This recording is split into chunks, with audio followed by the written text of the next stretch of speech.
is Chalma Warmley. I was named after my grandmother's uncle in Alabama. He's a Blackfoot Indian. Well, in my youth, I loved sports, so I played football for the Maston Boys Club for a couple of years, basketball. Matter of fact, I was fortunate enough to be on the same basketball team as Bob Lanier when he was young. Graduated from 74 altogether. And Rick James was also on the football team when we played for the Maston Boys Club. And music has been my life because I started my music, learning about music from Miss Magruder. I never forget her. Been high in 1964 and graduated in 1966. Then I went to Tennessee State from 1966 to 1970. See, I was a little gangster back then, back in the day. I got stabbed on that corner up there on Ferry and Wohlers. I got stabbed. The scar I got on my eye right where it was one of these eyes. I got a scar. I got stabbed there fighting on the corner. So, I was in little gangs and stuff, and I did drugs and stuff, I helped tear this neighborhood up, so that's why I'm on the give back. My mother meant the world to me. My mother and father meant the world to me, so at Tennessee State, at sophomore, they settled the case. And my mother called me and she said, they settled your case, and I would like to know if I could borrow some of the money because I seen a house I want. I said, you my mom, and you know how much I love you. I said, you could have the whole thing. So with she took the whole check and she put it on the house. They got the house, they paid the closing costs, and she got some new furniture. And my father, I said, give my dad some couple of $100 out of that. So I don't really know how much it was, but I know it was enough for them to put down on the house, the closing costs and whatever. And so we ended up moving on Butler. See, my father got me into music. He noticed that I loved it, so he bought all the latest records. We kept the latest songs because all my friends would come over. They knew we had the stuff, I remember when I was little, I used to be in the bathtub, and I used to wait till everybody took their bath. Then I would be the last one so I could go in there and sing just to get the little echo, because it had a little echo in the. And then I used to listen to the older guys sing the doo-wop in the hallways, because in the projects they had the hallways, they had the beautiful echo studio sound to me.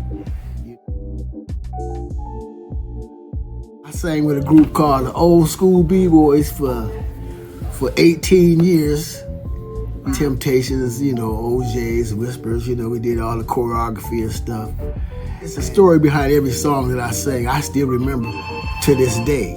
From the first love song I sang to the first gospel song I sang. And every song I learned in between that. Like for example, Motown, when Motown first came out, if you listen to their lyrics in a lot of their songs, they was teaching you about life. St. Louis, I came back home because my girlfriend got pregnant, and I had a little son. I had my son Chalma Jr., and then she was pregnant with my daughter Chara. I just wanted my kids to grow up. I wanted to know who my kids were, and I wanted to see how they was gonna come out. And I said I wasn't gonna play no music no more until they graduated from high school. Son graduated in long story short, I started playing with a group from out of Lancaster, from Orchard Park, called Network. So I went on the road with this band called Network, and we did the hotel circuit. I gave up the other group because I couldn't understand why they didn't want to spend $600 for the lawyer. Everybody started talking about, I got bills to pay, I got this and that. Group never went nowhere after that. I went on the road, so I stayed on the road for like 3 years.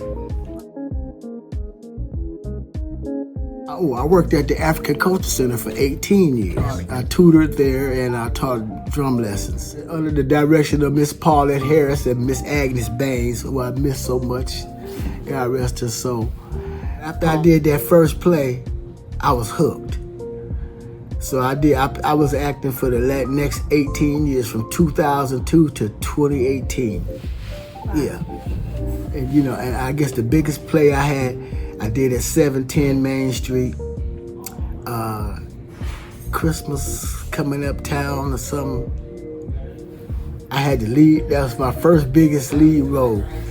And you know, I didn't know I had the memory I had because that play was 150 pages. And I had, from the opening, I had to remember to come in on every scene. I had to come in. I had, you know, parts to do. You know, I just couldn't believe. I didn't believe I did it. Plus it was a musical, so we had to act and sing. Marshall, I was in the club. I was a patron in the nightclub when the band was playing for an event he went to. I was a protester. We did this movie here in Buffalo.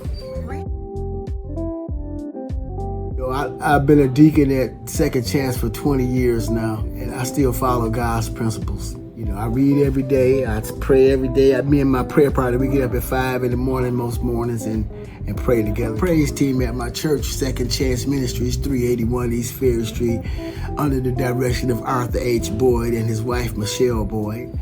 And, you know, I kind of like had ups and downs in my life because, like, I've been in recovery from drugs and alcohol since 1995. Singing makes me feel so good, you know, because I sing to myself in my little room. I got a studio apartment, but I walk around there singing, you know, and especially since I learned how to pull down the music tracks, I sing along with tracks, and I just been into singing. That's been my work. Cause when I was living with my girlfriend in 2006, 2007, and my mother I didn't know she was having trouble with this Alzheimer's. I just thought Alzheimer's dementia. It was some, you know, you know what they used to call it. It come from senile to this, you know, modern stuff. Anyway, my mother said, I was living with my girlfriend. She said, I need you to come stay with me because she said I'm having trouble remembering things and going places and stuff like that. So the next day, I moved out of my girlfriend. I was back to my mother's house because my mama meant the world to me. I grew up with her. Get more involved with Jesus because I didn't want to do that at first because I was cool and my friends used to tease me about going to church every Sunday. My mother made me go to church every Sunday, so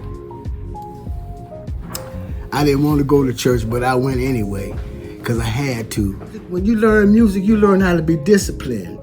And then, like, especially like, well, if you're a drummer, you learn how to count, add, subtract. And then you learn how to read the music because music is a universal language. Because I could take a drum chart and send it to Japan or Africa or whatever, and whoever reads music, they can interpret it, you know.